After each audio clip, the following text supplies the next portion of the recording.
না,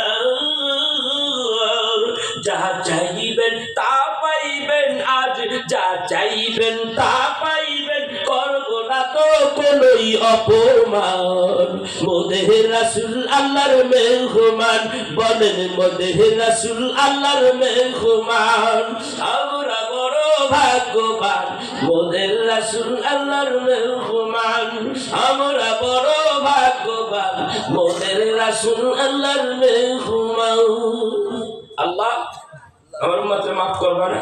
5 ওয়াক্ত নামাজ দিয়ে দিছি, নাজাতের কারণ, মাফের কারণ। 5 ওয়াক্ত নামাজ পরে আসতেছি।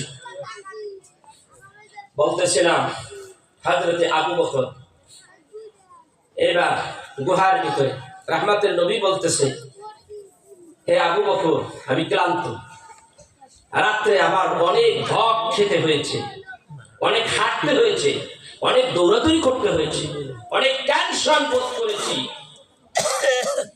এই আবু বকর, তোমার উপরে আমি মাথাটা দিয়ে একটু শুয়া যাই। এই কথা বলা বলি করতেছে, এমন সময় চাইয়া দেখে কাফেরের গোষ্ঠীরা নবীজিকে খুঁজতে খুঁজতে একেবারে গুহার কিনারে এসে বসছে। হযরত আবু বকর বলেন, ইয়া রাসূলুল্লাহ, ইয়া হাবিবাল্লাহ, এই তো কাফের গোষ্ঠীদেরকে দেখা যায় গো নবীজি। কাফের গোষ্ঠীরা যদি একটু নিচের দিকে মাথাটা নিচু করে আমরা দুইজনকে দেখে ফেললেন। নবীজি গো, আমরা দুইজন, আমাদের তো আর কেউ নাই, আর আমরা কত? আল্লাহ রাব্বুল আলামিনের নবী ডাকতে বলেন, লা তাহজান ইন্নাল্লাহা মা'ানা। আমি ডাকতে কই আবু বকর রে,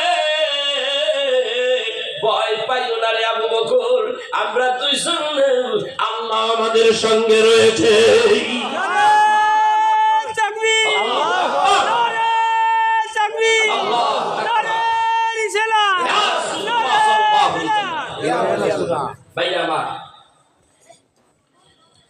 নবী ডাক দিয়া কই, আবু বকর আমাদের সঙ্গে আল্লাহ রয়েছে।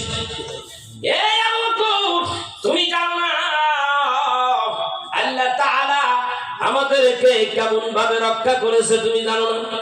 কাফেরের গোষ্ঠীরা দেখছনি। আল্লাহ ডাক দিয়া কই, হাবিব গো,